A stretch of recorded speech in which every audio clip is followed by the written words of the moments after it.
শেষ মুহূর্তে ঈদের কেনাকাটায় ব্যস্ত নগরবাসী। যদিও বিক্রেতারা বলছেন শেষ সময়েও নেই তেমন বেচা বিক্রি। এই দুর্ভোগে পড়ে গেছেন ময়মনসিংহ কাপড় ও জুতা ব্যবসায়ীরা।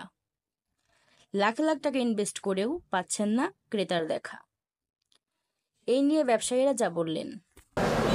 আমরা যে হারে আমরা কালেকশন করেছি ঈদুল আজহাকে উপলক্ষ করে ময়মনসিংহ শহরের সর্ববৃহৎ মার্কেট বাড়ি প্লাজা জেন্টস এবং লেডিস দুইটাতেই আমরা সবসময় আমরা আগিয়ে থাকি এবং আমাদের কালেকশনটা একটু ব্যতিক্রম হয়।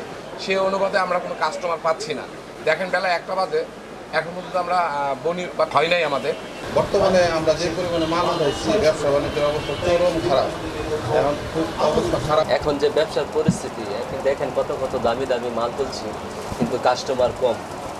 এখন আর আগের মতো কাস্টমার আসে